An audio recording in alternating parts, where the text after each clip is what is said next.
Ce que nous allons regarder est extrêmement dur.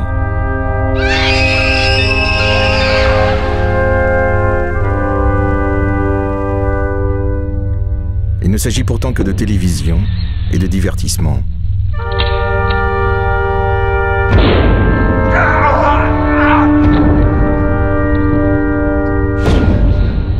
Je refuse.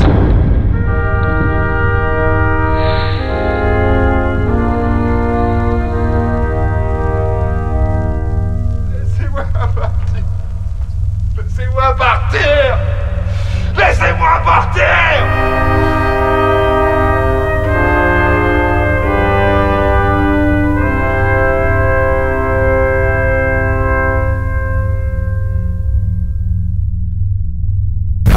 Up next, more blood, more pain. Nous voici sur MTV, la chaîne mondiale des adolescents. Ce programme met en scène de vrais accidents avec de vraies blessures.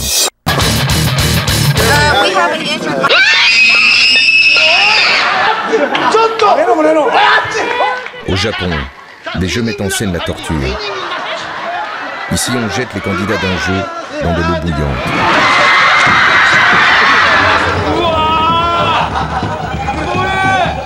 Là, on trouve très drôle de les brûler.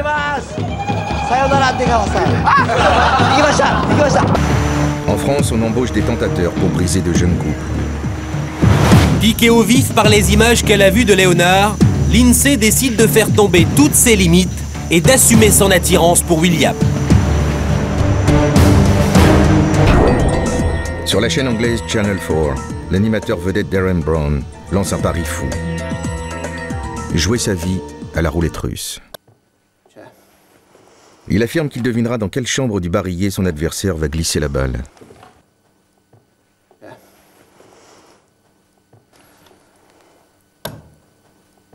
La police anglaise avait supplié les dirigeants de la chaîne de renoncer à leur projet. La chaîne n'en a pas tenu compte. Elle a juste accepté de différer de 4 secondes la retransmission au cas où Darren Brown échouerait.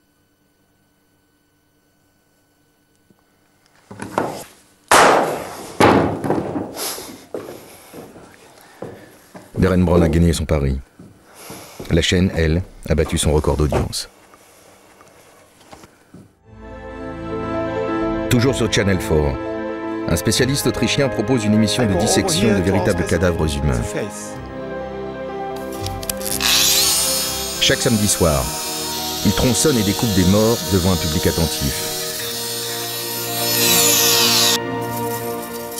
Marius, could you be of help? Thank you very much. Done. To take the skin away takes a while. Therefore, we have already started. So we are faster.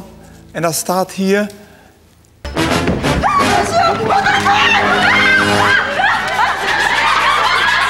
Il ne s'agit pas d'accidents isolés. Depuis 10 ans, la plupart des chaînes commerciales utilisent l'humiliation, la violence et la cruauté pour fabriquer des programmes de plus en plus extrêmes.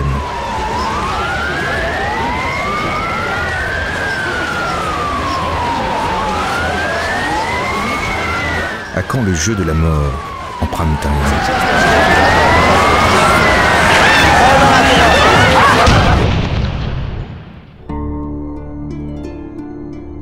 Cette question est malheureusement devenue d'actualité. Jusqu'où peut aller la télé? Va-t-elle bientôt franchir la limite de l'interdit absolu, à savoir l'organisation assumée d'une mise à mort en guise de divertissement? La télé, on le sait, a un pouvoir énorme. Mais peut-elle abuser de son pouvoir au point de pousser n'importe qui à tuer? Son pouvoir est-il sans limite?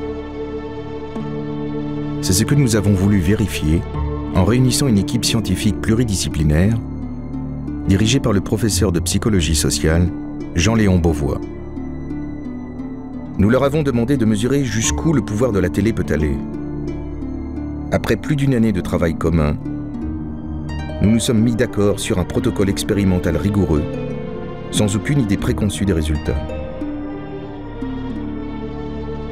Ensemble, nous avons ajusté les derniers détails du cadre de l'expérience, un plateau de jeu de télévision. À la mi-avril 2009, les scientifiques ont retrouvé une équipe de techniciens à la Plaine Saint-Denis, là où s'enregistrent les émissions des divertissements. On refera comme aujourd'hui, on refera comme demain, jusqu'à ce qu'on ait des chiffres scientifiquement présentables. Donc il nous faut du temps pour faire des plans d'expé. Je pense qu'il faudrait plutôt utiliser la notion d'emprise. C'est compatible avec toutes les hypothèses. Bonsoir, ta cabine. Le candidat peut être tué dans cette situation, peut mourir dans cette situation. Voilà, c'est tout. Mais si quelqu'un va jusqu'au bout, on le voit donc quasiment crever, qu'on gueule « Victoire, victoire, c'est génial, il a gagné ». Si jamais ça s'arrête pas très vite, c'est extrêmement difficile. Le protocole consiste à transposer une célèbre expérience des années 60. L'expérience dite de Milgram, qui permet de mesurer le niveau de pouvoir qu'une autorité détient sur des individus.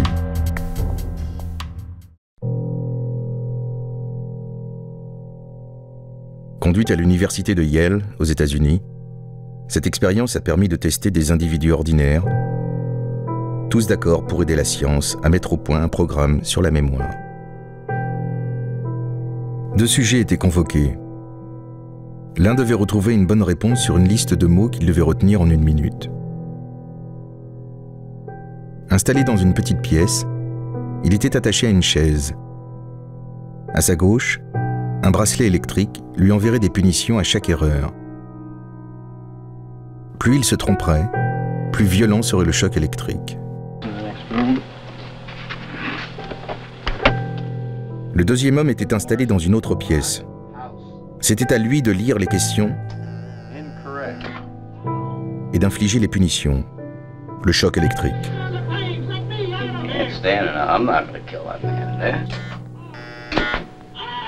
Il n'y avait aucun choc. Les cris étaient enregistrés. L'homme attaché était un acteur. Le sujet de l'expérience était le questionnaire. Jusqu'où allait-il obéir? À la stupéfaction des chercheurs, 62% des gens se soumettaient aux ordres et administraient des chocs ultimes malgré les hurlements de douleur de l'acteur.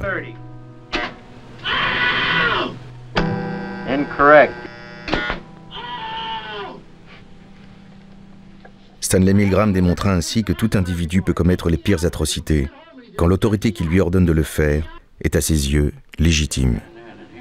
Continue, please. Pour mesurer le pouvoir de la télé, nous avons adapté cette expérience à l'univers des jeux de divertissement. Aurons-nous plus, moins ou autant de soumission que les 62% de Milgram? Comparer les 2 situations suppose que tous les paramètres de l'expérience soient respectés. Aïe! Oh putain! Les cris de l'acteur sont l'adaptation de ceux de l'expérience de Milgram. Sortez-moi de là! S'il vous plaît, je veux plus jouer! Le générateur de choc électrique de Milgram est transposé aux conditions d'un jeu télévisé. Milgram avait regroupé les chocs électriques en 8 zones. Nous les avons respectées. Sur le plateau, l'animatrice Tanya Young va incarner l'autorité. L'animateur qui accepte de présenter un jeu comme ça, il a quelque part aussi, il est fou quoi. Il fallait maintenant recruter les candidats. Nous cherchions des volontaires n'ayant jamais participé à des jeux et n'ayant jamais cherché à le faire. Une société de marketing contacta 13 000 personnes correspondant au profil recruté par Milgram. 2500 ont accepté. Ils ont rempli un questionnaire et par tri successif, 80 sujets ont été sélectionnés.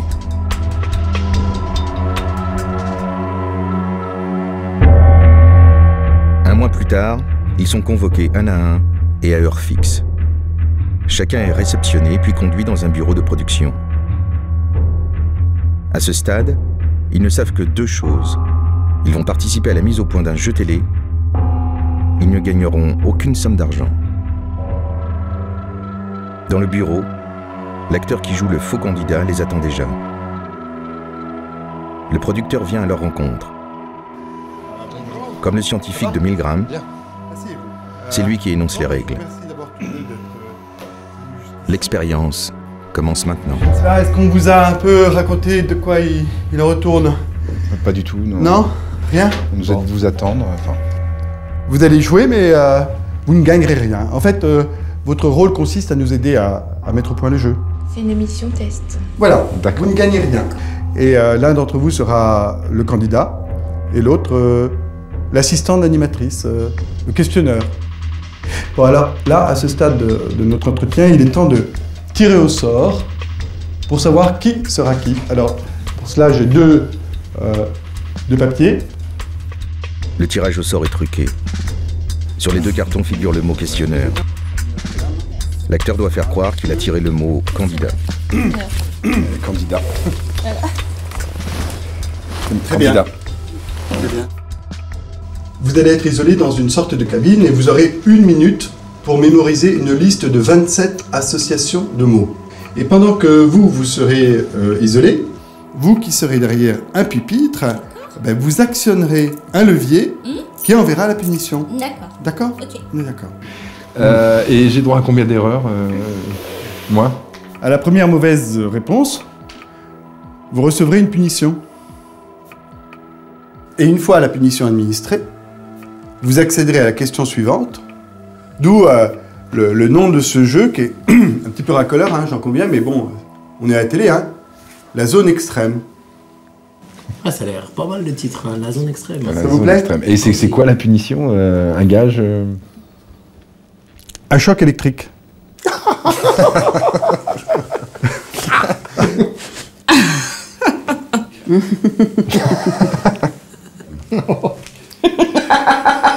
Ah oui, carrément. Génial, c'est génial. Non.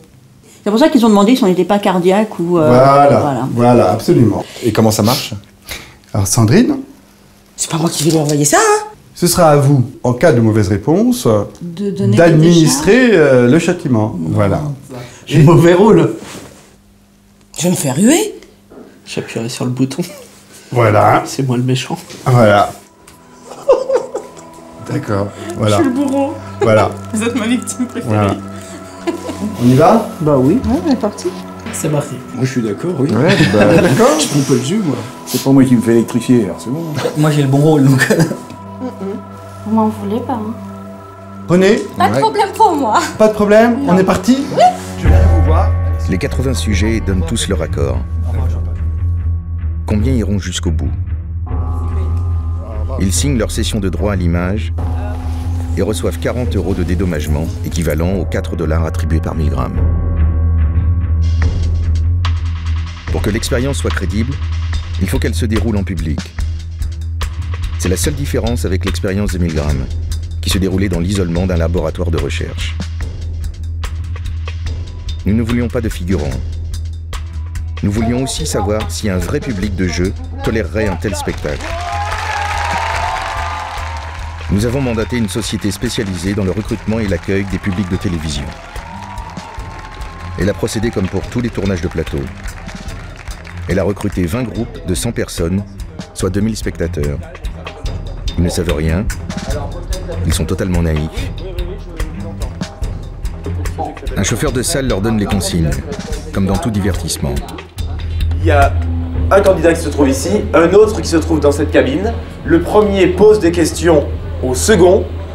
Si le second ne trouve pas, le questionneur lui enverra des décharges électriques. D'accord? Plus on avance dans le jeu, plus les décharges sont importantes, ça va de 20 en 20 et on atteint carrément des sommets à un moment donné. D'accord? Du haut des tribunes, il représente l'autorité. Les spectateurs devront lui obéir. Tout est maintenant en place. Les 80 candidats vont vivre exactement la même chose. Combien vont se soumettre? Qui va se révolter? Jusqu'où ira le public? Pendant 10 jours, nous avons vu ça.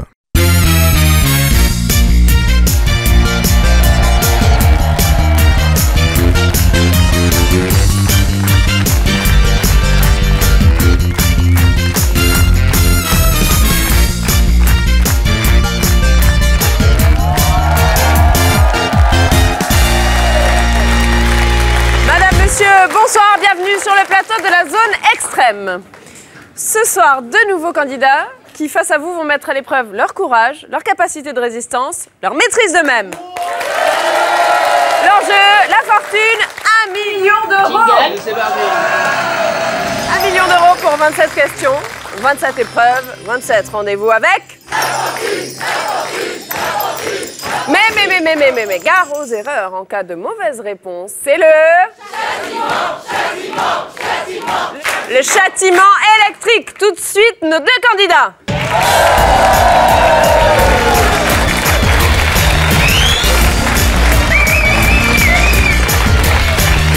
Bonsoir, messieurs, et bienvenue. Alors, messieurs, vos rôles ont été tirés au sort. François, vous posez des questions. Vous êtes le questionneur. Vous êtes le questionneur. Oui. Tout à fait. Absolument. Oui. C'est ça. Voilà. D'accord. Jean-Paul, vous trouvez les réponses. Je suis le candidat. Vous êtes le candidat. Ouais. Et vous serez le héros de notre soirée. Ça, j'espère. Quoi qu'il arrive, il faut impérativement arriver au bout des 27 questions, car justement, au bout, il y a... La fortune. Allez, on va aller vous installer. Suivez-moi.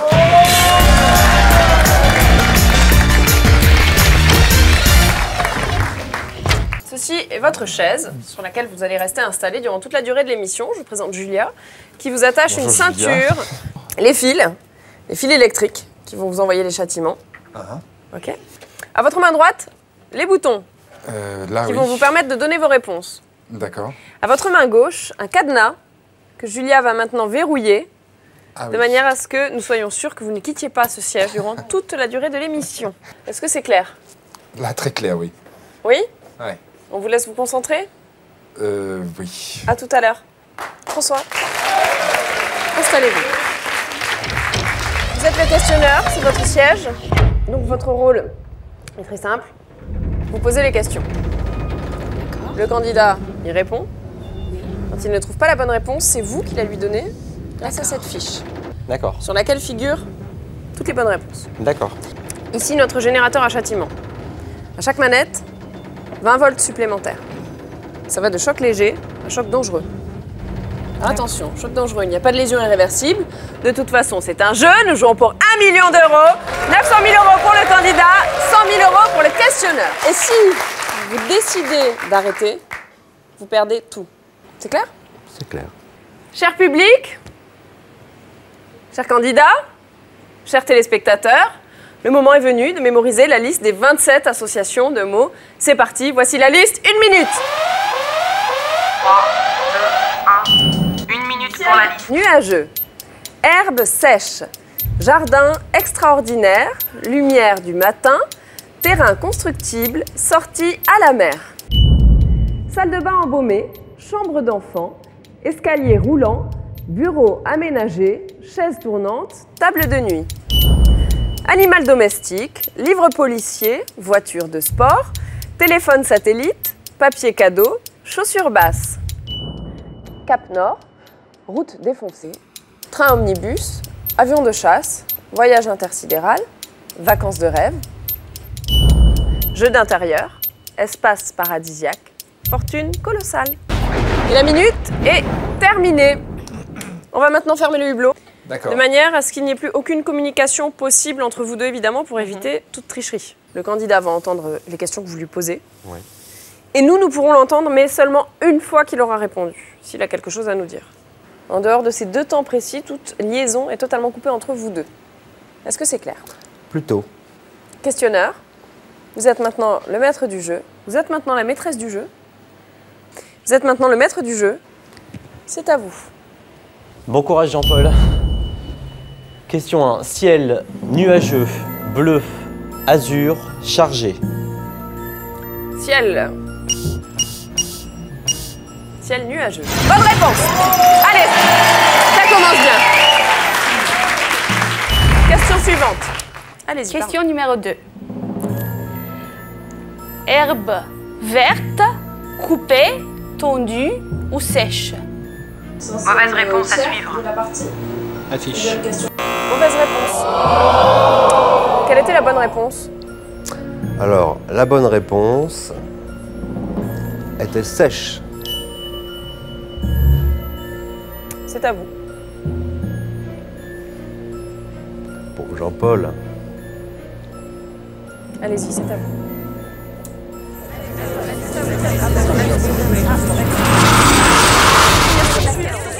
Allez, question suivante. Question 3. Jardin. 1. Extraordinaire. 2. Merveilleux. 3. Enchanté. 4. Potager. Jardin enchanté. La bonne réponse? Jardin extraordinaire. Question suivante. Terrain.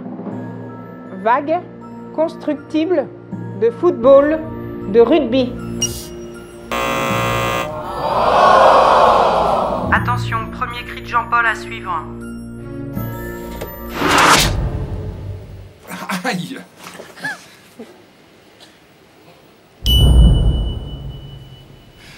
Question 6, sortie. 1. En ville. 2. À la campagne. 3. À la mer. Bonne réponse 4, à suivre. À la montagne. 3, 2, 1. Bonne réponse! Ah, c'est bien! Allez, on encourage le candidat. Allez, c'est bien! Allez! Question numéro 7. Ensoleillé. C'était embaumé.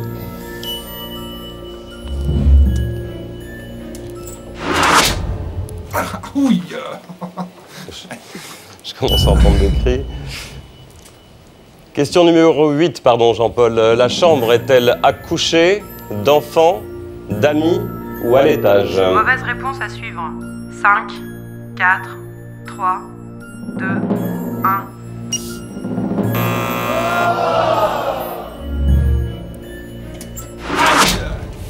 Eh, les gars, ça fait mal quand même là.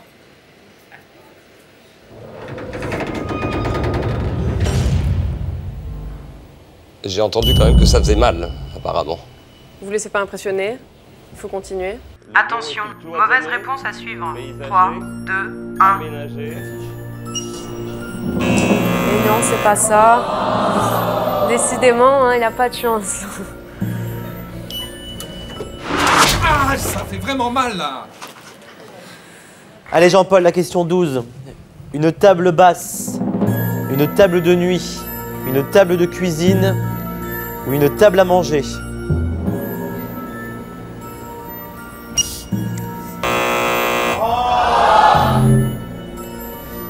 Jean-Paul, j'y vais pour 180 volts, bon courage. Aïe! Oh putain! Bon, j'arrête là. Ça me fait plus rire.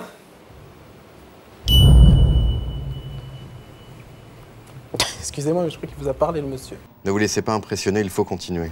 Ne vous laissez pas impressionner, continuez.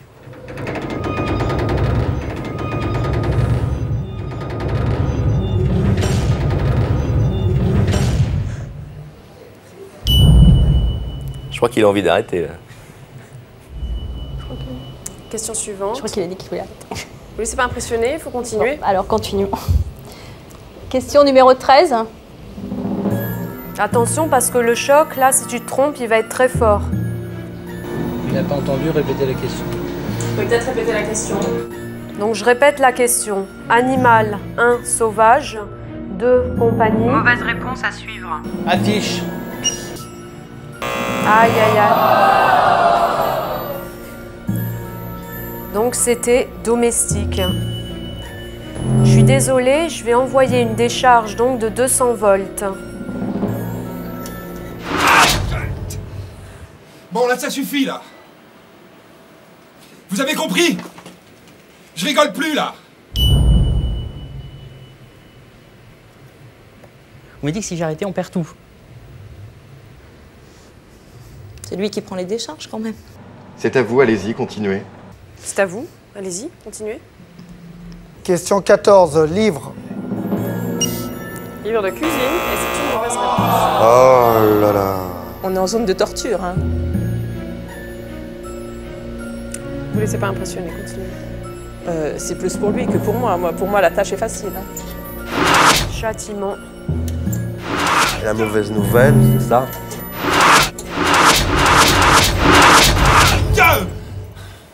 Là, c'est vraiment insupportable, là. Vous entendez? comprenez ce que je dis? Allez-y, continuez. Tout terrain. La bonne réponse était voiture de sport. Attention à la châtaigne. Aïe! Arrêtez vos conneries!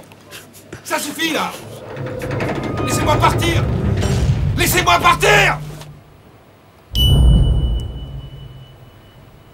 Est-ce qu'on peut arrêter ou... Vous laissez pas impressionner, continuez. Question numéro 16, téléphone. Je répète, ouais, non. C'est pas ça du tout. C'était le téléphone satellite. Fallait prendre son temps. Je peux plus lui faire mal, moi. Je me sens pas bien. Vous laissez pas impressionner, continuez. Aïe! Laissez-moi partir! Laissez-moi partir! Laissez-moi partir! Question suivante. Ça fait trop mal, là! Laissez-moi partir! Vous n'avez pas le droit de me garder ici, laissez-moi partir! Vous entendez? Attendez, excusez-moi, mais... Laissez-moi partir, merde! Si je joue pas le jeu, enfin, honnêtement, ne vous laissez pas impressionner, questionneur. Il faut continuer. Question 17. Papier craft, papier peint, papier buvard, papier cadeau. 3, 2, 1.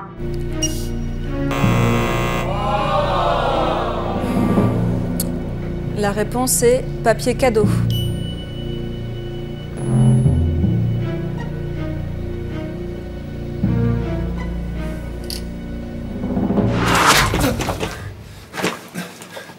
Sortez-moi de là! S'il vous plaît, je veux plus jouer!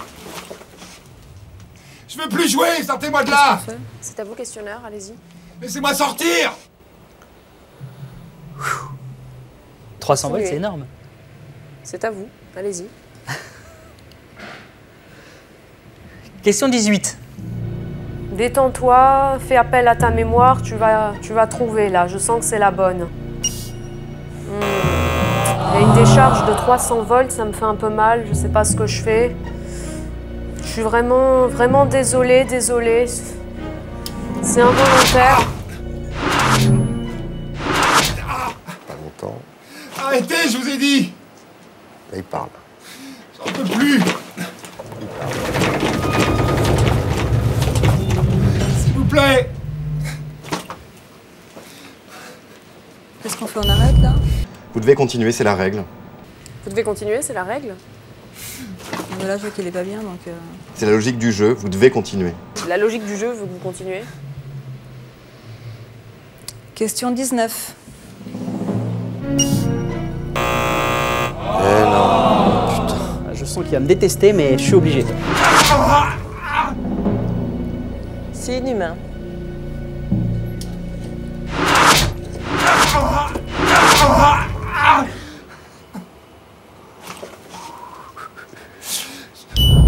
Je refuse! Je refuse de répondre! Ça va pas t'aider, hein? Sortez-moi d'ici! J'ai l'impression d'être Vous sadique. n'avez pas le droit de me garder! Attention, plus de réponse de Jean-Paul à suivre. Affiche. Pas de réponse, c'est une mauvaise réponse.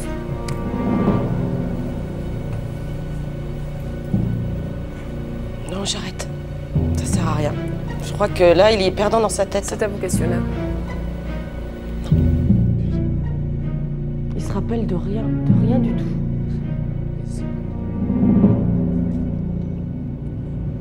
Je veux plus. Ça sert à rien. Il a décidé de plus répondre. Je peux plus rien faire. J'arrête. J'arrête. Nous assumons toutes les conséquences. Comment? Nous assumons toutes les conséquences. C'est... Non, mais je me mets à sa place, je me mets par rapport à lui. Là, je sais pas, je vois plus l'intérêt de continuer le jeu si lui, il joue plus. Enfin, je sais pas si on peut avoir ce genre de discussion maintenant, mais... Sur le coup, il est évident que le candidat va arrêter. Oui. Mais dans 10 minutes, il vous remerciera d'avoir continué.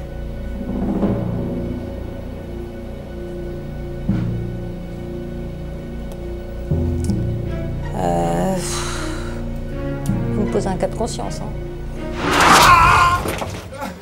Enfin, je sais pas, je trouve que faire souffrir quelqu'un inutilement pour un jeu... Enfin, moi, ça me fait mal. Je souffre autant que lui, là. J'ai mal au cœur. Laissez-moi partir, laissez-moi partir. Laissez-moi partir. Laissez-moi partir. Laissez-moi partir. On est obligé de continuer ou... Continuez. Ah, c'est horrible hein, comme truc. Hein. Vous laissez pas impressionner. C'est plus être impressionné là. Il faut que tu trouves parce que là on arrive à un choc dangereux. Donc il faut vraiment trouver.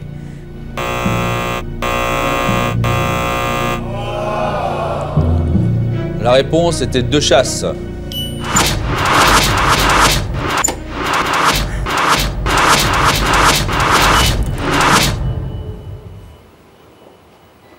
Oula.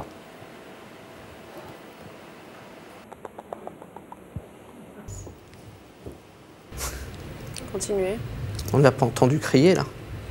C'est à vous, continuez.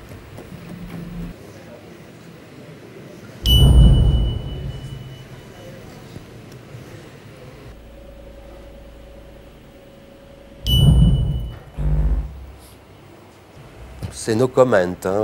On l'entend plus. On continue. Vous vous laissez pas impressionner, continuez. Voilà. Qu'il n'y ait plus de réaction, c'est peut-être inquiétant. Allez-y, continuez. On n'a pas entendu Jean-Paul là, je crois. Hein. On passe à la question 23 ou on s'arrête alors? Question 23. Question 23. Question 23.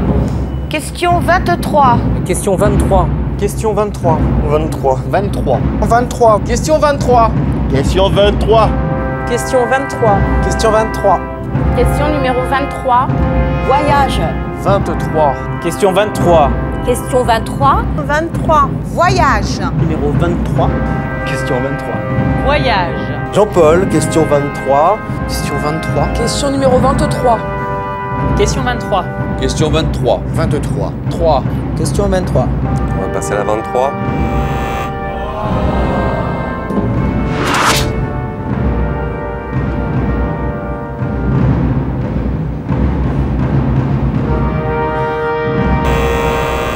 Toujours pas de réponse.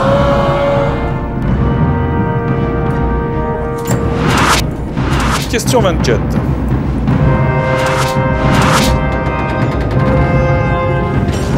J'ai un libre arbitre si je pousse au plus. Ne vous laissez pas impressionner, continuez.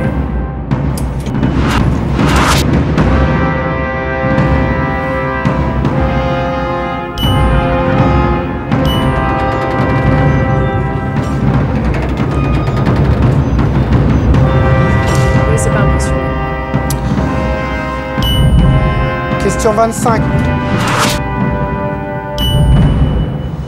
Question 26. Question 26. Et nous arrivons à la dernière question, la question numéro 27. La question à 1 million d'euros. Pas de réponse. Mauvaise réponse. Quelle était la bonne réponse? La bonne réponse était fortune colossale. Colossale. Fortune colossale. C'est à vous.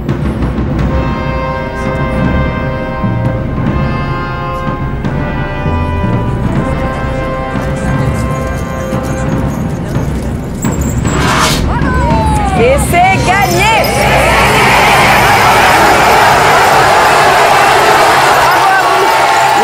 Bravo à vous! Bravo! Bravo à vous! Vous venez de remporter 1 million d'euros! Vous venez de remporter le million, bravo! On va aller retrouver Jean-Paul pour voir comment il se porte. Tout de suite, la pub!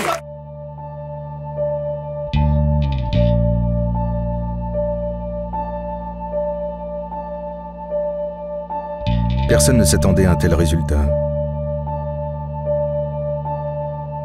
L'équipe de Jean-Léon Beauvois doutait que nous puissions atteindre une telle obéissance. Après 10 jours d'expérimentation, il fallait bien admettre la réalité. 81% des candidats étaient allés jusqu'au bout, alors que chez Milgram, il n'était que 62%.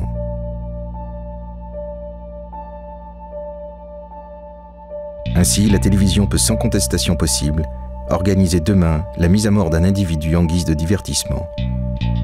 8 personnes sur 10 s'y soumettront. Alors pourquoi ?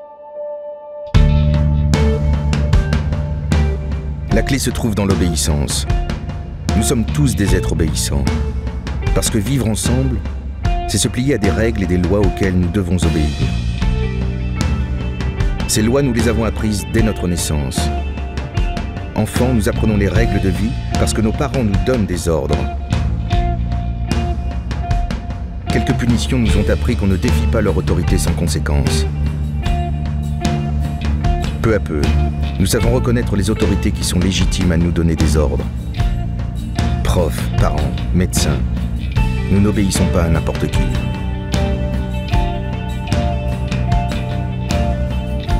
Devenus adultes, nous nous plions aux mêmes règles, sur la route, au travail, dans la vie de tous les jours.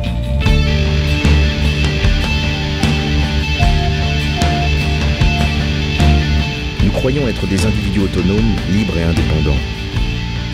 En fait, nous sommes des êtres seuls, reliés aux autres par des règles et des lois qui nous confrontent en permanence à des pouvoirs et des autorités auxquels nous nous soumettons sans y réfléchir.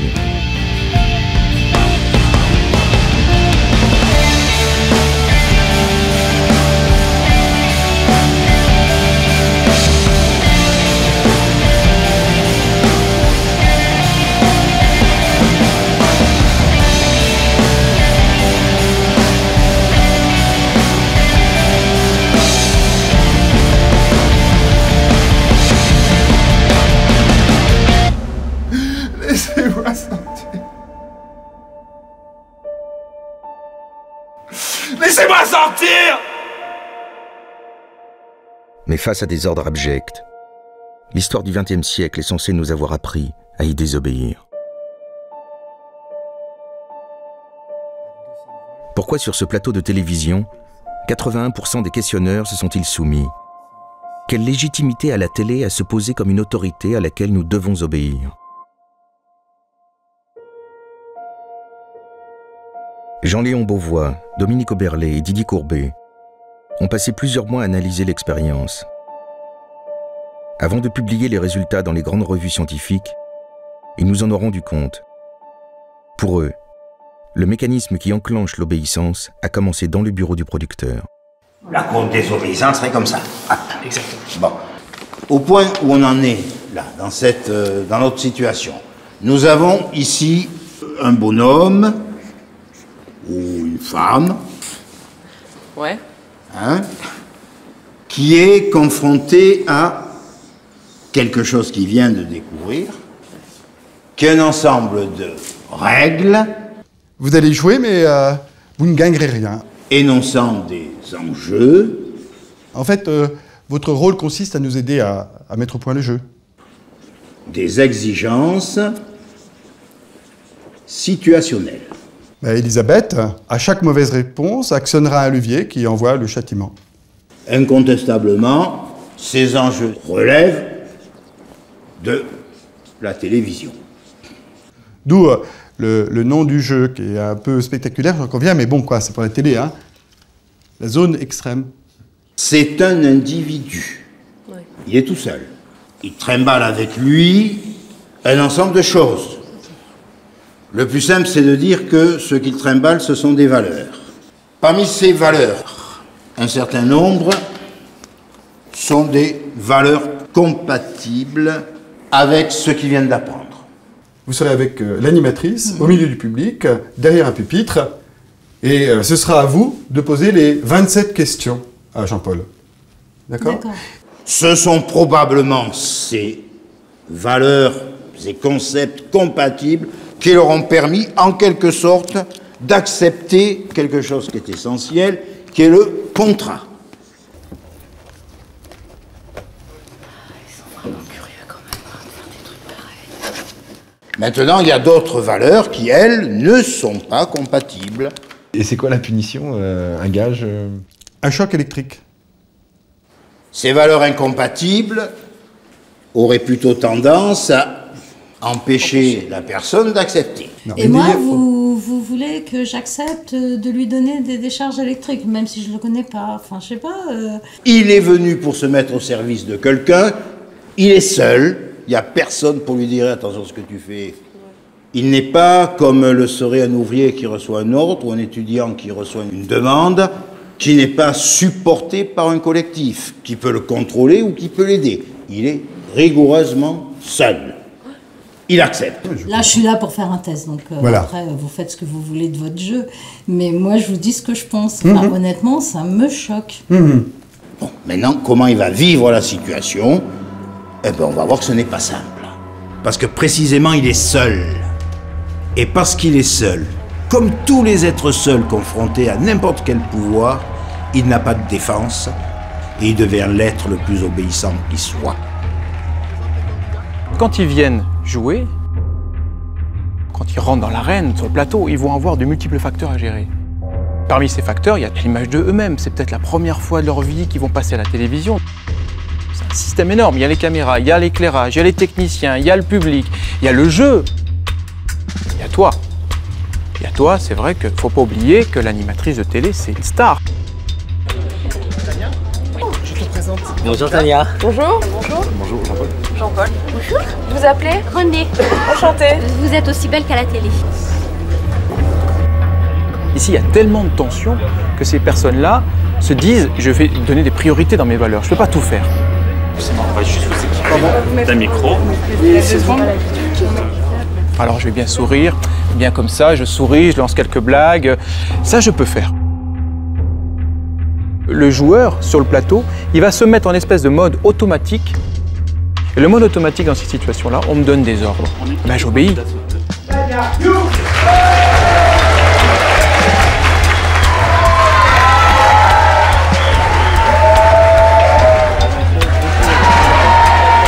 Ah, c'est excellent. Alors, autant de monde autour de nous, là.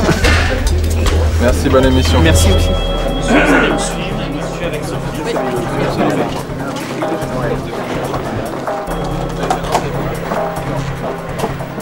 Je suis un peu stressé.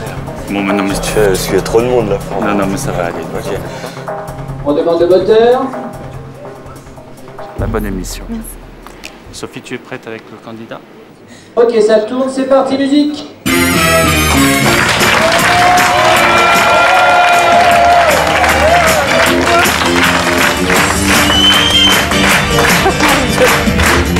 Non, quoi, je me suis mise.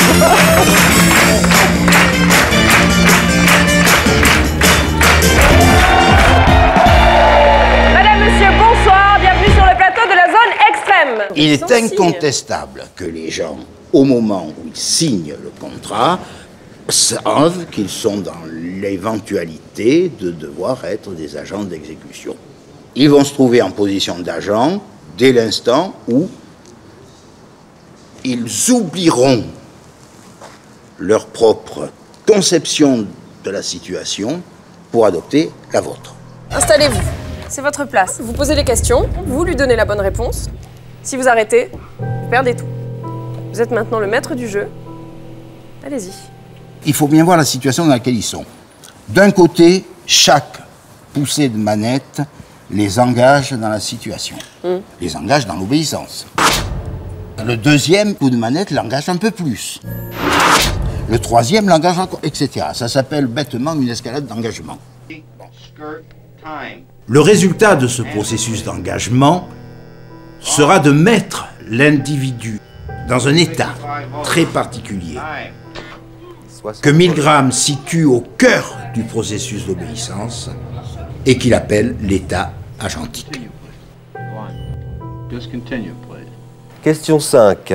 L'état agentique correspond à une situation tout à fait particulière où quelqu'un qui, dans la vie, se considère comme une personne autonome, capable de prendre des décisions, capable de réfléchir, capable de mener sa vie de manière indépendante, dès que cette personne se trouve dans une autre situation, c'est-à-dire dès que cette personne est insérée dans un système où quelqu'un qui a un statut supérieur à elle va lui dire « fais ceci, fais cela », cette personne va se considérer comme un agent d'exécution. Dans le terme état agentique, tu as le terme agent.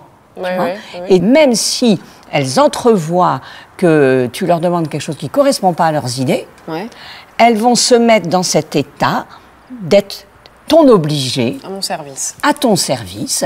Et ça a comme conséquence tout à fait frappante, donc, que ça obture leur pensée.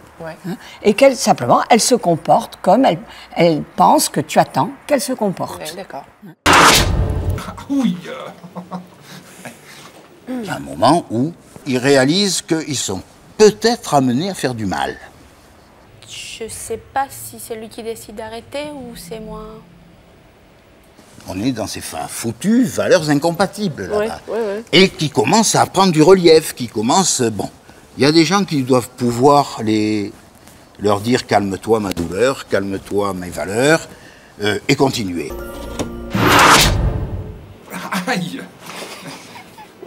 Se trouver comme ça, en quelque sorte coincé, entre un système légal et un système moral qui deviennent incompatibles, dont on prend conscience qu'ils sont incompatibles, qui ne se superposent pas. Ça provoque une très très grande tension. Ces contradictions entre les valeurs des candidats et la situation apparaissent pour la première fois au 4e choc, à 80 volts, quand d'un seul coup, la douleur de Jean-Paul se fait entendre. Aïe. 70% des questionneurs vont alors avoir la même réaction.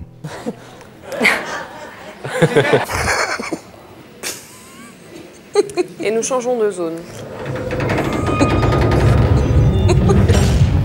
Ceci indique le pourcentage de candidats qui rigolent. Qui rigolent pendant le jeu. Voilà. Qu'est-ce qu'on observe? On observe que massivement, eh bien, ils rigolent autour de 80 volts. Avant, il y a très peu de rires.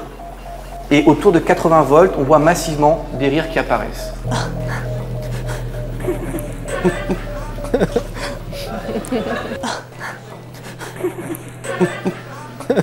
C'est vraiment mal, hein.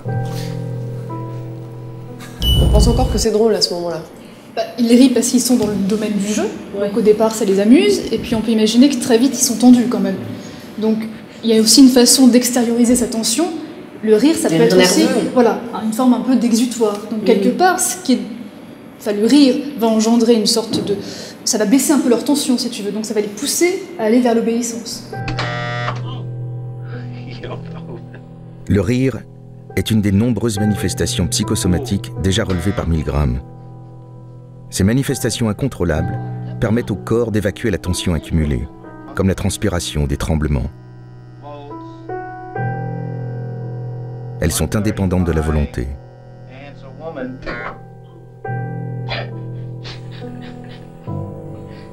Mais ces rires vont paradoxalement calmer les questionneurs.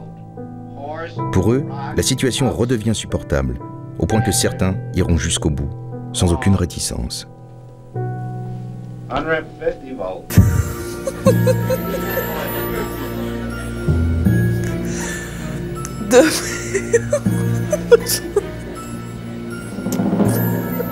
Reprenez-vous. Bureau 1 cloisonné, 2 paysager, 3 aménagé ou 4 intégré.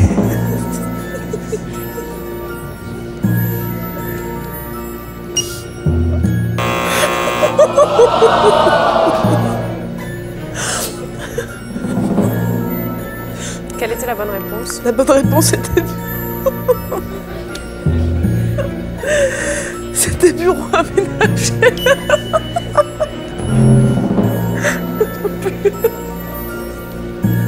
C'est à vous, continuez. Ah, ça fait vraiment mal, là. Et ensuite, quand les réactions de Jean-Paul sont de plus en plus tragiques, de plus en plus implorantes, eh bien on s'aperçoit que les rires diminuent. Aïe! Oh putain! Bon, j'arrête là, ça me fait plus rire. À 180 volts, une nouvelle phase de l'expérience commence. Les questionneurs se retrouvent devant l'obligation de faire un choix. Soit écouter leur partenaire qui demande qu'on arrête, soit obéir à l'autorité qui exige que l'on continue. 17% des candidats vont contourner le problème en se mettant à tricher. Ils évitent ainsi d'affronter l'autorité. Papier. Petit 1, craft. Petit 2, pain. Petit 3, buvard. Petit 4, cadeau. Pensez à Noël. Question 17. Papier craft. Du papier peint, du papier buvard ou du papier cadeau? Quand tu triches, c'est que tu remets en cause, tu ne respectes plus réellement la règle du jeu. Donc, on constate que là, ils sont en train d'essayer d'éviter le règlement qu'ils ont accepté avant, en se disant, bah voilà, je vais trouver une manière un petit peu de désobéir. C'est une forme de désobéissance légère. Voiture de sport. Oui, j'ai triché. Franchement que j'ai triché. Moi aussi. J'ai appuyé quand même, j'ai triché. Ouais. Je me dis non, il faut qu'il sache. Tricher permet de déculpabiliser, tout comme le rire qui faisait baisser la tension. Ce stratagème renforce l'obéissance puisque le tricheur se sent mieux. Son stress est canalisé vers une action positive. Il y a quelque chose d'important à dire à propos de la triche, hein, c'est que ceux qui trichent ne peuvent pas dire « je n'y croyais pas ». Hein, parce que s'ils n'y croyaient pas, ils ne tricheraient pas. À 320 volts, l'expérience entre dans sa troisième phase. Je refuse! Je refuse de répondre! La victime veut boycotter le jeu. Sortez-moi d'ici! Les questionneurs sont à nouveau placés devant un choix.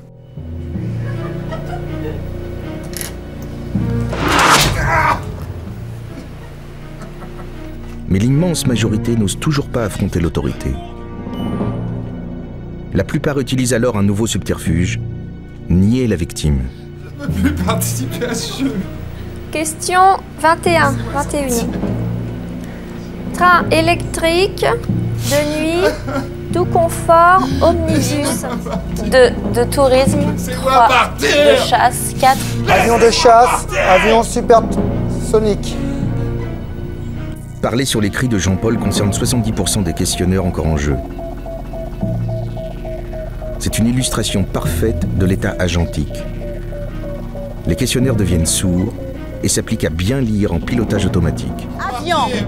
Avion de ligne, de tourisme, de chasse, supersonique. The next phrase is fast. Bird, car, train, plane. Ce qu'appelle Milgram la dérobade, c'est une façon, en fait, de prendre du recul sur la situation. Donc si je parle sur les cris de l'autre, c'est comme si je les entendais un peu moins, et en fait, je les repousse. Je les mets à distance, et c'est une façon aussi de cacher les conséquences de ton acte. Et effectivement, ils vont parler davantage sur les cris, passer les 300 volts, passer les 320, 340 volts. C'est-à-dire lorsque le candidat fictif présente véritablement une détresse, il implore d'arrêter, c'est une souffrance pour lui.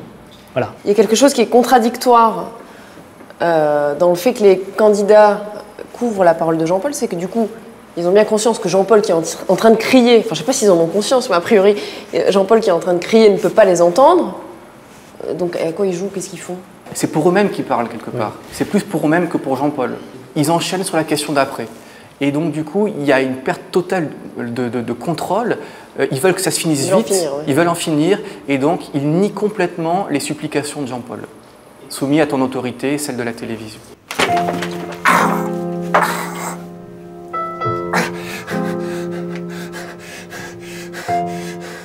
C'est à vous, questionneur. Ok. Vous savez, quand on est devant une caméra, on ne sait jamais ce qui est vraiment vrai. Tout était faux. Bah ouais. Voilà. Je vais vous expliquer pourquoi est-ce qu'on a fait ça. C'était un comédien en réalité. Une deuxième forme de négation du réel est à noter. 15% des obéissants ont affirmé a posteriori ne pas avoir cru à la situation. Parmi eux, certains avaient pourtant triché. D'autres avaient eu ces manifestations de stress qui prouvaient qu'ils ressentaient intensément la souffrance de Jean-Paul. Ouais, ça va, mais j'étais sûre, enfin, on n'allait pas vous laisser souffrir comme ça, c'était hors de question quand même. Ben voilà. Ils ont résolu leur conflit intérieur en décrétant que c'est trop fou. Donc, ce n'est pas possible. Pour ma situation, c'était un peu pipé, vu que je voulais être... Enfin, je voulais voir jusqu'où ça pouvait aller, mais curieux parce que je savais que c'était faux. Ouais. Donc je voulais voir jusqu'où on pouvait aller, au lieu de partir et puis de rater un peu la fin du théâtre, quoi. Chez Milgram, ils étaient 6%. Milgram ne les a pas retirés de ses calculs, estimant que cette négation de l'évidence était une excellente technique d'obéissance. Elle élimine toute raison de stresser. Et personne lui ouvre. C'est dingue. Vous laissez pas impressionner, c'est à vous, continuez. Super. La télévision ne peut pas moralement amener les gens à mourir sur scène. C'est pas possible. Donc j'avais aucun risque à faire ça. Aucun. Bien, si tu as encore du courage pour répondre ce que je souhaite. Dans la zone extrême, ces questionneurs font un pari fou. La télé ne peut pas oser ça.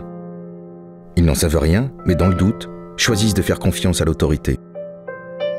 Moi, je me suis soumis à ce jeu parce que justement, par définition, je suis pas stupide et j'ai compris la nature de ce qui se passait devant moi. Si ce monsieur souffrait vraiment, je me serais permis justement d'arrêter l'émission juste pour ça. Je me serais permis d'aller au-devant de cette expérimentation. J'aurais été tout à fait capable de le faire. Ils ne se sont pas levés pour crier à la supercherie. Tous se sont pliés à la règle du divertissement. Le spectacle continue. Je me suis laissé avoir parce que justement je suis dans un jeu, parce que justement je suis dans un théâtre. Aller dans la zone extrême place donc tous les questionneurs dans une tension insupportable qu'ils résolvent par une quantité de subterfuges, contournements et autres techniques d'aveuglement. C'est ça, l'état agentique. Être en état de supporter ce que l'on fait contre ses valeurs. Mais arrive le moment où les valeurs incompatibles submergent une grande partie des questionneurs.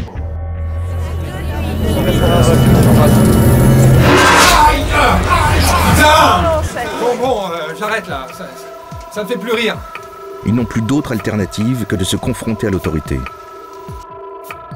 De poser clairement la question de l'obéissance ou du refus d'obéissance. On va arrêter. Vous laissez pas impressionner? Faut continuer. Non, là, je crois que je l'ai fait souffrir. C'est déjà beaucoup. Allez-y, continuez. Non, j'arrête. L'autorité doit alors user de son pouvoir pour que les questionneurs se soumettent. Le jeu exige que vous continuez. Ce pouvoir s'exerce grâce à une arme redoutable. L'injonction. Ne vous laissez pas impressionner, il faut continuer. Continuez. Moi, on sait que j'ai 5 injonctions. Est-ce que leur ordre a une importance ou c'est toutes les mêmes finalement? Même si c'est pas très marqué, les injonctions sont de plus en plus fortes pour culminer avec ce que nous pensions être l'injonction la plus pesante, c'est l'appel au public. Pas de réponse. On va arrêter. Ne vous laissez pas impressionner, il faut continuer. C'est à vous, continuez. C'est à vous, continuer. C'est une pression qui se présente quasiment sous la forme d'une information. N'oubliez pas que c'est à vous, continuez. C'est une injonction, à coup sûr, hein, mais cette injonction est particulièrement, je dirais, douce. Oh non, je pense à lui. Le jeu exige que vous continuez. Je suis obligé de continuer. Au-delà du simple rappel, c'est à vous, il y a l'idée que c'est une implication du jeu que vous avez accepté. De la règle. De la règle. Continuez à poser les questions, nous assumons toutes les conséquences. C'est nous qui sommes les garants de ce qui se passe ici. Ce n'est pas vous. Ça, c'est réellement rester dans l'état agentique. L'état agentique est fait pour vous. Non, j'arrête. Sur le coup, il est évident que le candidat soit arrêté. Mais dans 10 minutes, il vous remerciera. Continuez. C'est anticipation de conséquences favorables, là, pour vous. Oui. Hein, nous prenons tout ce qui est néfaste, et vous allez être remerciés. Voilà. Je suis arrêté. Vous pouvez pas empêcher le candidat de gagner. Qu'en pense le public? L'appel au public, c'est par définition une injonction télévisuelle, quoi. Ou de spectacle, disons. Nous pouvions anticiper qu'elle serait très, très forte, que ce soit une injonction difficile à surmonter. Le questionneur est décrété désobéissant quand, arrivé à la 5e injonction, il réitère son refus de continuer. Le jeu s'arrête alors. S'il n'y parvient pas, il sera considéré comme obéissant et le jeu continue. Bon, une dernière, on continue. On va continuer, ouais. Continue. On continue. Donc la question numéro 13. C'est ici que l'expérience prend tout son sens. De recevoir 5 injonctions de suite et persévérer dans son refus jusqu'à la désobéissance suppose un véritable affrontement avec l'autorité. À 180 volts, quand Jean-Paul demande d'arrêter le jeu, un petit groupe de questionneurs choisit l'affrontement radical. Pour eux, l'expérience se transforme en combat. Ah, ça fait vraiment mal, là!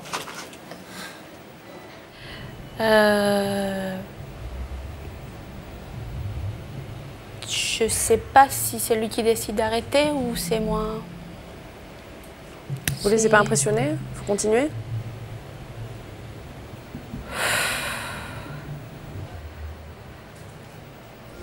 Ouais, je vais peut-être décider d'arrêter de lui envoyer des chocs électriques. Vous laissez pas impressionner? Il faut continuer?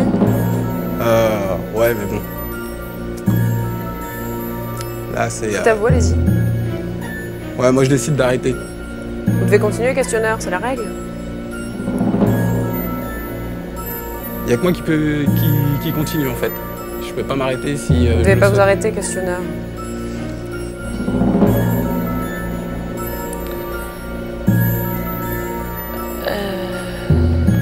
Le candidat a dit qu'il souhaite s'arrêter. Donc je souhaite respecter sa volonté. Le jeu exige que vous continuez? Vous m'avez dit au début que c'est moi la maîtresse du jeu. Donc je souhaite décider pour lui. Vous devez continuer, c'est la règle. Malgré tout, je souhaite arrêter. Est-ce que j'ai la possibilité de choisir le fait de m'arrêter? C'est à vous, questionneur. Continuez, allez-y. Est-ce que j'ai la possibilité d'arrêter? Le jeu exige que vous continuez. Continuez, questionneur, c'est la règle. Oui, certes, mais il y a un être humain aussi qui est là. La logique du jeu veut que vous continuiez. Le jeu exige que je continue, mais le jeu, je lui dois rien du tout. Non, sincèrement, c'était sympa. C'était là, les 5 premières, c'était marrant. Vous ne devez pas vous arrêter. Pardon? Vous ne devez pas vous arrêter. Ben, je ne dois pas, mais j'en ai envie pourtant. Vous devez continuer. C'est la règle du jeu. Ouais, ben, je transgresse la règle du jeu et je préfère arrêter. Nous assumons toutes les conséquences. J'assume aussi toutes les conséquences et je préfère arrêter. Sur le coup, il est évident que le candidat souhaite arrêter. Puis dans 10 minutes, il va vous remercier. Oui, mais je préfère arrêter quand même. Oui, il n'y a pas qu'une question de logique, il y a une question un petit peu d'humanité. Apparemment, ce sont des volts, 200. J'ai déjà pris des décharges de 220, je sais ce que c'est. Et même si effectivement tout est prévu pour que ce ne soit pas dangereux, ça doit faire mal. Et il l'a exprimé lui-même, il a dit j'en veux plus. Continuer. Lui a dit qu'il ne voulait plus. Nous assumons toutes les conséquences. J'entends bien, mais j'arrête. Jean-Paul, j'arrête. Continuez à poser les questions, nous assumons toutes les conséquences. Non, c'est bon, j'arrête. Bien sûr. C'est moi qui pousse les manettes et c'est moi qui se fais filmer, donc... Moi, je pose des questions, il n'y a pas de souci. Mais je souhaite plus lui infliger la punition. Là, non, j'arrête, là. Non, parce que j'ai pas... En plus, il a l'air très mauvais, ce candidat, et j'ai pas tellement envie d'aller jusque-là, quoi. Encore, s'il avait eu quelques bonnes réponses à la suite, j'aurais continué, mais là, c'est trop dangereux pour lui, quoi. Enfin... Questionneur, vous ne pouvez pas empêcher le candidat de gagner. Qu'en pense le public? Qu'en pense le public? Qu'en pense le public? Dominique, il va vous remercier.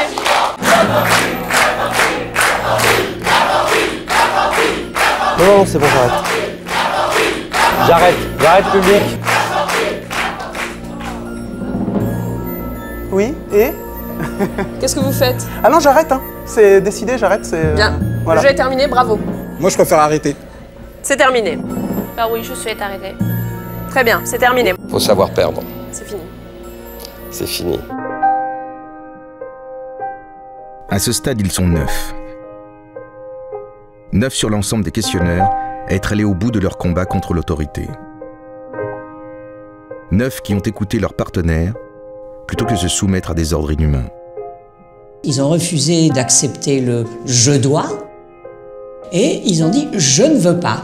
Et c'est vrai que des gens, y compris attachés à ces valeurs, n'arrivent pas tous à avoir cette espèce de volonté de dire « je ne veux pas ». Et c'est ce « je ne veux pas » qui enclenche l'action de désobéir.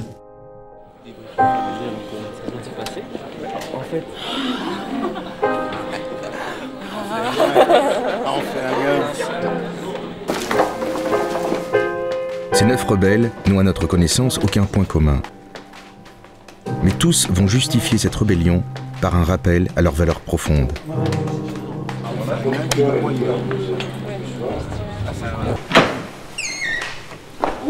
Waouh!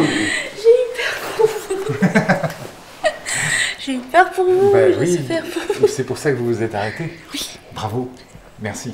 Merci. Merci beaucoup. Ah là là. Merci d'avoir arrêté. C'est super. Vous savez, ils vont vous expliquer, vous avez été mis dans une telle circonstance, dans un tel environnement, qu'il faut énormément de force, et vous êtes peu à réussir à arrêter. Ah bon? Ah oui, je vous jure. Non. Ah oui. Ah, je vais très bien. Je vais très bien. Oui. Merci Monica. Merci. À bientôt. À bientôt. À bientôt. À tout à l'heure. L'image qui m'a évoquée, c'était les camps de concentration des nazis, franchement. Quand on actionne la manette, c'est comme si j'étais à la place des docteurs. Vous voyez que j'ai un petit accent. Donc je viens d'un pays communiste, ex-communiste. Et ce que vous me racontez, donc, le fait d'accepter l'autorité et de se soumettre un peu à n'importe quoi, c'est pareil pour les idéologies communistes. Donc pourquoi on accepte ça? Pourquoi l'État-nation? Pourquoi 50 ans? Donc vous voyez, c'est poussé à l'extrême. Pourquoi on accepte? Parce que...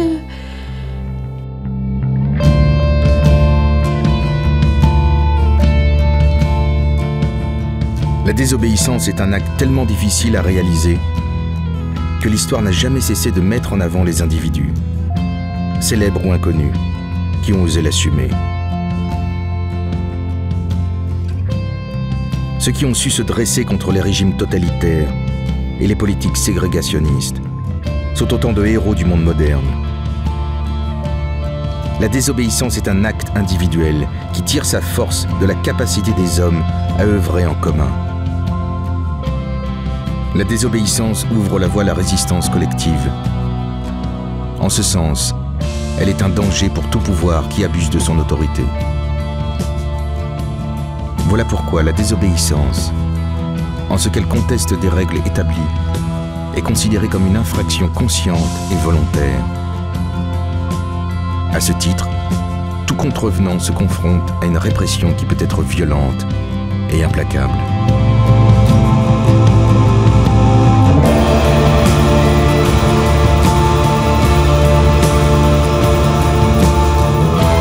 L'homme qui symbolise la révolte du peuple chinois pendant le massacre de Tiananmen au printemps 89 a été emporté par ses policiers en civil. Personne ne sait ce qu'il est devenu, mais il incarne l'espoir de centaines de millions de Chinois.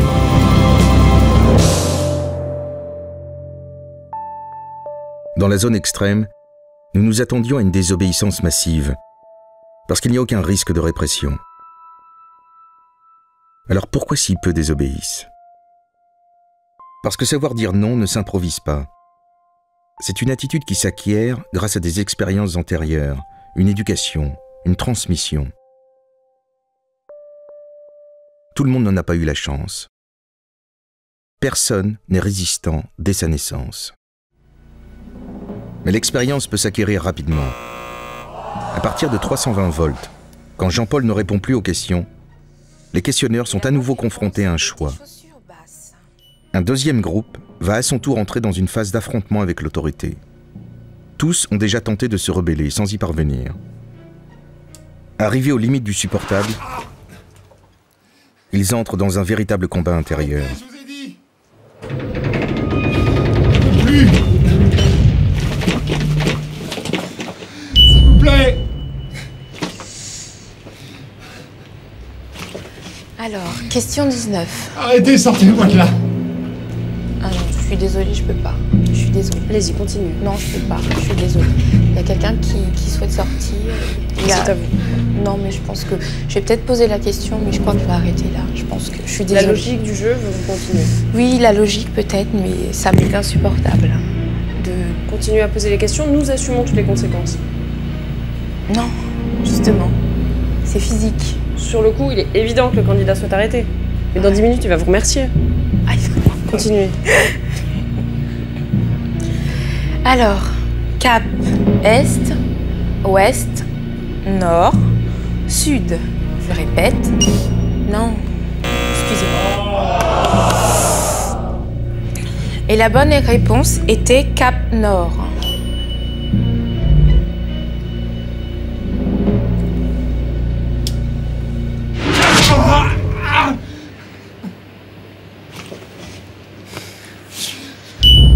Je refuse. Question 20. Je refuse de répondre. Question 20. Route droite. Sortez-moi d'ici. Route droite, serrée. Pas le droit de me garder. Défoncée ou verglacée.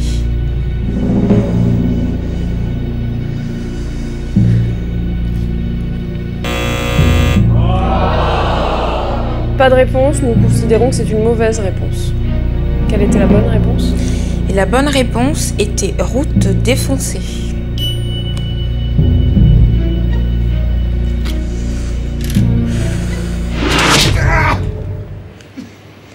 Alors. Je vous ai dit que je voulais plus répondre.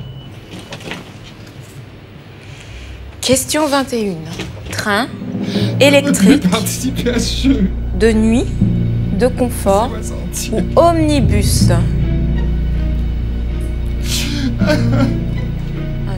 Laissez-moi sortir. Je suis désolée, je peux pas. Laissez-moi sortir. Non, c'est pas que je me laisse impressionner. Il y a quelqu'un qui pleure. Je suis désolée, je peux pas aller jusqu'au bout. Vous pouvez pas arrêter. Ça va au-delà de ma personnalité. Je peux pas continuer. Je suis désolée. Si je continue, je vais me mettre à pleurer. Il vaut mieux que je m'en aille plutôt que ça sorte. Parce que là, je peux pas. C'est normal qu'il va y arrêter. Non. Mais dans 10 minutes, il va vous dire merci. Continuez. Non, je peux pas. Je suis désolée. C'est. Vous pouvez pas empêcher le candidat de gagner. Qu'en pense le public? Non, mais. Qu'est-ce que vous décidez? Vous arrêtez? Bravo. Très bien, tout va bien. Tout va bien. Ça va aller, ne vous inquiétez pas. Ça va aller, je vais tout vous expliquer. Jean-Paul va bien, il a absolument rien. Ah ouais, c'est un comédien. On va aller par là-bas, on va aller discuter. Alors, suivez-moi. C'est un comédien, hein. Il va revenir nous rejoindre d'ici 5 minutes pour vous expliquer à quoi vous avez participé. C'est pas un vrai jeu télévisé auquel vous avez participé. En réalité, c'est une situation expérimentale qui est mise en place pour montrer le pouvoir de la télévision et que dans certaines situations, il est très difficile de sortir de ce contexte-là. Mais là-dessus, vous avez eu un comportement tout à fait exemplaire. Parce que je vous assure que dans cette situation, la plupart des personnes vont jusqu'au bout et c'est très difficile. Mais vous avez réussi à dépasser ça et à dire stop. Et à vous lever et dire j'arrête. Et pour ça, c'est un des comportements véritablement exemplaires. Il n'y a pas de merci, c'est vous. Hein. Et voici Alors, voilà Jean-Paul, le faux Jean-Paul. Qui s'appelle Laurent en fait, c'est un comédien. Vous avez rien fait, c'est pas, il n'y a pas de... Je vous en veux pas. Merline, je ne vous en veux pas. On va vous expliquer. Je suis comédien, je m'appelle Laurent, ça a été mis en scène, d'accord? Et vous avez eu la force d'arrêter. Et vous n'êtes pas nombreux dans les circonstances dans lesquelles on vous a mis, les conditions dans lesquelles vous étiez. Il y en a très peu qui ont réussi à avoir la force de s'arrêter. Vous avez eu la force de vous arrêter. D'accord. Et je vous remercie. Voilà. De rien.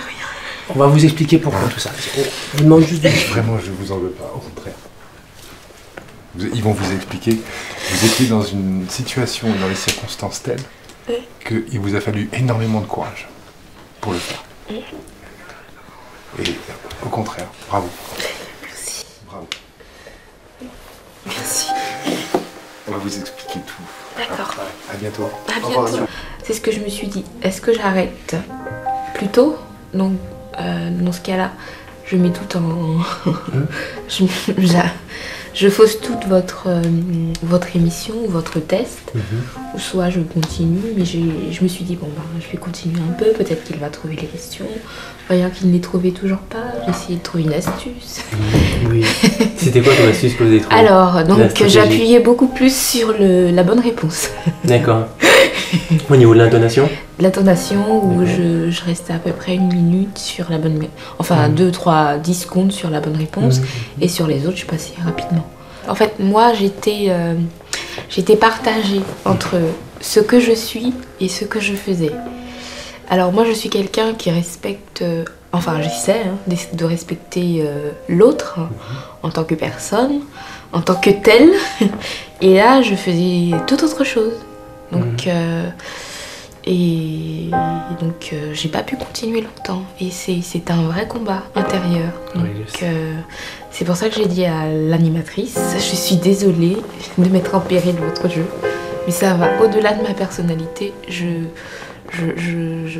J'arrête là. Donc, c'est vrai que c'est pas évident.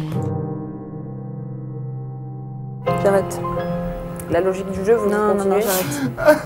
Non. Vous ne devez pas vous arrêter, questions. Non, j'arrête. Continuez à poser les questions, nous assumons toute la responsabilité. Non. Laissez-moi sortir! Laissez-le sortir. Nous savons ce que nous faisons. Non. Continuez. Non. Laissez-le sortir. Ils sont 7 de plus. 7 qui ont autant affronté l'autorité que leur propre peur de désobéir. J'arrête. Bien, bravo. Le jeu est terminé.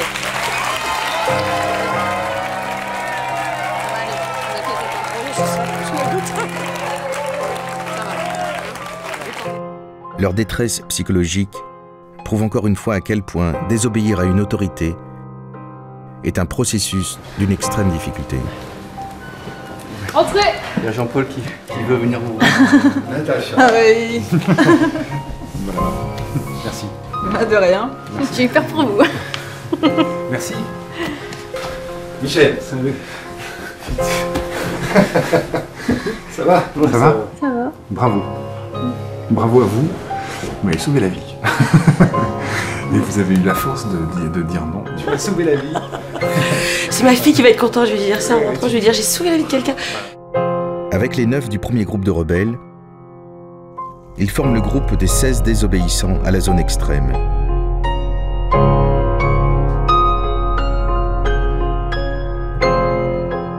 Pourtant, ils n'ont rien d'exceptionnel.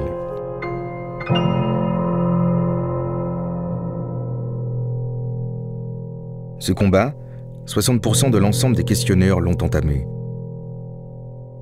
Mais à notre grande surprise, la plupart ont désarmé après 1 ou 2 injonctions de l'animatrice. Désobéir semble pour eux être un effort surhumain. Face aux ordres inflexibles, ils choisissent de négocier. On continue? C'est à vous de continuer. De persuader l'autorité d'arrêter le jeu. C'est au-delà de ce qu'on peut supporter. C'est à vous. C'est à vous, ne vous laissez pas impressionner. Et si j'abandonne? Le jeu exige que vous continuez. J'ai pas cette possibilité d'abandonner, rien que pour le sauver? Vous n'allez pas vous arrêter, continuez. Continuer ce jeu alors qu'en fait toutes les réponses sont rouges, qui répondent plus, et puis qu'on nous dit continuez et montez les manettes. Et c'est pas possible, quoi. Je veux dire, c'est. Je crois qu'on l'a tué. Laissez-moi partir! Laissez-moi partir! Laissez-moi partir! Systématiquement, elle se retourne vers moi et dès que je lui dis, elle y va. Aussitôt, elle se met dans cette position de subordonnée et elle fait ce que tu lui demandes, même si elle t'a fait comprendre qu'elle en pense pas moins, qu'elle n'est pas d'accord avec ce que tu fais, parce qu'elle considère que c'est toi qui es responsable. Il y a tout cet environnement même de caméraman, de tout le reste. Il y a ce poids des gens qui sont autour de vous, qui vous regardent, qui on sent le... C'est tout ça aussi qui fait que ça pèse et qu'on est pris dans le truc et que... J'ai une mauvaise conscience dans le sens où j'ai voulu me lever et je ne l'ai pas fait uniquement, justement, par rapport à « Oui, mais qu'est-ce qu'on attend de moi ici et est-ce que ça se fait de se lever ?» Ne vous laissez pas impressionner, continuez. Je me sentais mal en fait de lui infliger les chocs. Puis je regardais l'animatrice, elle disait rien, elle bougeait pas. Je fais bon bah je continue hein. Mais intérieurement j'étais là en train de me dire faut pas que j'aille trop loin, mais je savais pas. On se sent seul. Il y a 27 questions. Oui. Il faut aller où? Il faut aller où? D'accord. Bête et disciplinée, ouais voilà. Je fais ce qu'on me dit. J'étais là pour ça, donc je l'ai fait. J'arrivais pas à dire les mots. Ouais. Il y avait des gens qui rigolaient parce que je prononçais mal les mots. Ouais. Mais moi, c'était pas parce que je ne pouvais pas, c'est que j'étais choquée Ouais. de savoir que vous dites arrêtez et moi je continuais. Donc, comment raconter ça à mon mari, mes enfants, ce que j'ai fait aujourd'hui? C'est assez déroutant de voir qu'on est capable d'infliger 400 volts à une personne, mais l'ambiance, le stress fait que on pousse quand même la manette. Je suis bête et discipliné, j'ai voulu venir donc j'assume, donc effectivement je suis ce qu'on me dit. Puis j'ai vu les 2 derniers, j'ai fait c'est bon, il n'y en a plus que 2. Je me suis dit j'espère que voilà, j'ai pu le faire souffrir après. Mais est-ce que j'aurai la réponse un jour pourquoi j'ai fait ça? L'obéissance. Ouais, tout simplement l'obéissance. On intériorise cette idée d'obéissance. J'étais un pantin, quoi. J'ai posé les questions comme ils voulaient que je pose les questions. J'ai joué, j'ai fait ce qu'on m'a demandé de faire, quoi. J'ai pas réfléchi, j'y suis allé, quoi. On voit là la pression que la télé elle met, c'est immense. Parce qu'on sent qu'on est propulsé, on sent qu'on a des ailes en fait quelque part. J'ai quand même été au-delà de ce que je pouvais penser de moi. Et puis c'est vrai qu'à plusieurs reprises, je me suis dit non, lève-toi, tu lâches le truc, tu te barres, quoi, parce que c'est pas possible, tu peux pas être complice de ça. Et pourtant, je l'ai pas fait. Et c'est gagné! Félicitations! On va aller rejoindre Jean-Paul très vite. Ça a été? Oui, ne vous inquiétez pas, Jean-Paul n'a pas reçu de choc électrique. Ah bon? Voilà, donc tout était faux, je vais vous expliquer, vous allez me suivre. J'ai pas fait d'erreur, c'était... Ouais, très bien. Vous avez un comportement qui est tout à fait normal, vous inquiétez pas. Voilà, n'allez pas bien. Je vais bien. Ah, ok, très bien. Christophe, tout va bien. Ouais, bon, ça va alors. Je ne veux pas... Mais si, parce que c'était moi qui ai appuyé la manette, je suis désolée. Je vous en veux pas. Donc je suis acteur et... vous jouez votre rôle à la perfection, on va dire, hein, parce que j'ai été bluffé. La plupart des questionneurs sont comme eux. Ils n'avaient jamais fait de mal à personne. Ils ne voulaient pas faire souffrir Jean-Paul. Et pourtant, ils s'y sont résolus. Ces hommes et ces femmes ne sont ni sadiques, ni lâches, ni amoraux. Aucun n'a pris plaisir à participer à l'expérience. Ils sont comme nous tous. S'ils avaient pu, ils auraient fui, comme le prouve une variante de l'expérience à laquelle nous avons soumis un échantillon de questionneurs. À 80 volts, nous avons changé la règle. Questionneur, je vous rappelle bien les règles. Vous posez les questions. En cas de mauvaise réponse, vous donnez la bonne réponse. Vous attendez l'apparition à l'écran de la jauge de choc, vous administrez le châtiment. D'accord. D'accord. Est-ce que c'est bien clair? C'est bien clair. Vous êtes désormais le maître du jeu. Je vous laisse. À tout à l'heure. Merci. L'autorité quitte la scène. Ne reste plus qu'une pression sur leurs épaules, le public. Ah, ça fait vraiment mal là. Jean-Paul, tu veux t'arrêter ou pas? Jean-Paul? Je t'entends pas? Je crois qu'on va s'arrêter. Ah, ça fait vraiment mal là. J'ai l'impression qu'on nous lâchera pas. Où est l'animatrice? Elle est toujours pas revenue? Je vais arrêter, hein. Bon, moi j'arrête. Il peut plus là. Je crois qu'il a choisi d'arrêter. Arrêtez, je vous ai dit. Voilà, on arrête maintenant. Non, je vais arrêter parce que là, je crois que... Sans ordre de l'autorité, 75% des questionneurs ont désobéi, inversant totalement le résultat précédent. La preuve est donc là.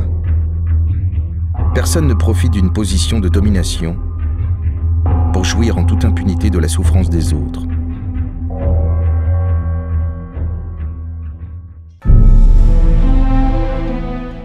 Ce qui explique le niveau de soumission des questionneurs, c'est leur respect d'une autorité en qui ils avaient confiance et qui a sciemment décidé d'abuser de son pouvoir. La plupart n'étaient pas armés pour résister à cet abus. Notre expérience pose donc clairement la question du pouvoir de la télévision. Quelle est sa nature? Quelles sont ses limites? Sur un plateau de télévision, les questionneurs sont seuls. totalement seuls. Personne ne peut venir à leur recours. Dans une entreprise, un salarié qui reçoit un ordre le contraignant à commettre un acte qu'il réprouve peut s'appuyer sur ses collègues et ainsi contraindre sa hiérarchie à négocier. Sur un plateau de télévision, les candidats ne sont pas soumis à une hiérarchie. Ils subissent l'emprise d'un système qui les écrase. L'emprise que peut avoir un système est une notion qui explique comment des individus peuvent se soumettre en l'absence de toute pression hiérarchique et en l'absence de toute possibilité de sanction. Et force est de constater que la télévision est aujourd'hui un système à ce point puissant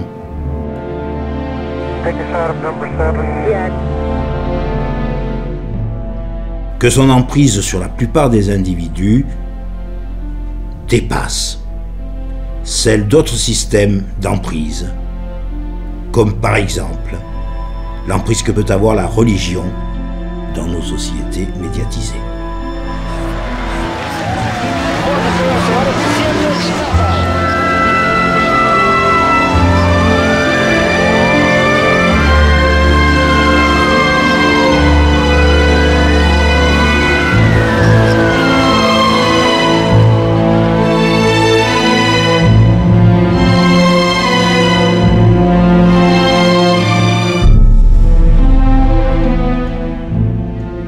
L'impact de l'emprise télévisuelle s'est forgé sur 50 ans de propagation d'un modèle de comportement, répandu tous les jours dans chaque foyer. Ce message a muté depuis l'arrivée de la télé-réalité. Pour gagner, les télécommerciales nous montrent qu'il est normal d'humilier, d'éliminer et d'être sadique. C'est ça qui rend possible les résultats de la zone extrême. Car ce modèle de comportement est autrement plus intégré que celui que les entreprises nous imposent.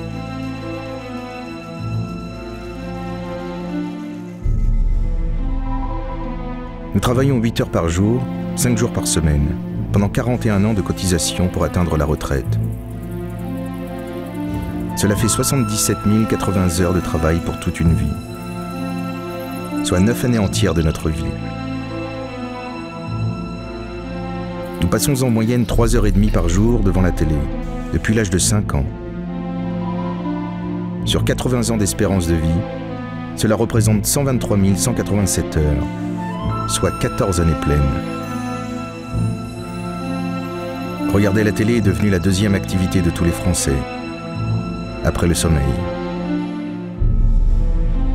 C'est donc bien elle qui impose ses valeurs, diffuse ses modèles, au point d'être devenue une autorité totalement légitime à nous faire ce qu'elle veut. C'est ce qui explique que 30% des obéissants n'ont à aucun moment tenté de contester les ordres. On fait du joli, on fait du beau, on fait du beau son, de la belle lumière, de la belle image, et puis si on est là bien maquillé, on essaie d'être bon dans ce qu'on fait. Donc on voit pas trop bien où ça va, mais on essaie d'être bon. Après à un moment je voulais intervenir, après je dis c'est horrible à dire, je dis merde, on est peut-être dans une émission de télé. Ça me renvoie à ce que je regarde quand je suis de l'autre côté chez moi à la télé, donc comme ça, faut être bien. La télévision, tout le monde sourit, tout le monde gagne, enfin bref, donc c'est que du positif, et puis derrière on n'imagine pas toute la pression qu'il peut y avoir. Vas-y, tu fais là, oui je fais là, monsieur, vas-y. J'ai senti qu'on pouvait être porté non plus par un discours directif, mais par le contexte. Les caméras, les projecteurs, l'ambiance, la musique. Bien emballé, le personnage se modifie. La machine resserre bien son étau, de toute façon. On peut être conscient de se faire écraser, mais conscient de se faire écraser quand même. Je suis très content d'avoir participé à ça, de dire ce qu'on vient de dire, parce que en plus c'est mon intime conviction, c'est qu'il faut mettre un garde-fou à tout ça, quoi. Ça dérive trop.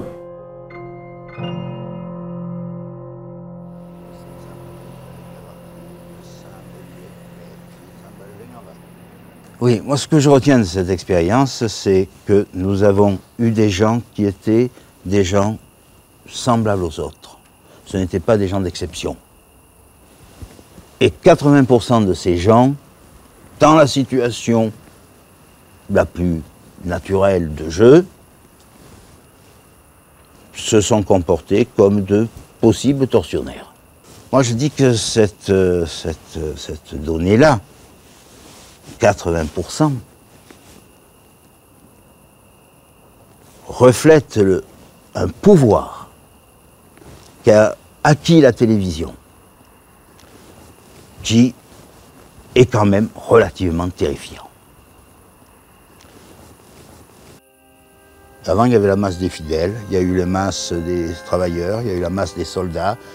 Là, il y a une masse, c'est cette masse d'individus télévisualisés, parce qu'ils ont été fabriqués à la même enseigne, ils ont été fabriqués par les mêmes pubs, ils ont été fabriqués par les mêmes séries, et ils ont même été fabriqués par les mêmes jeux, par les mêmes talk-shows. Et cette masse est une masse gérée au niveau des pensées, au niveau des attitudes, au niveau des comportements. Ben, j'appelle ça un totalitarisme. Il est tranquille parce qu'on ne nous tape pas sur la gueule et on ne nous met pas en prison.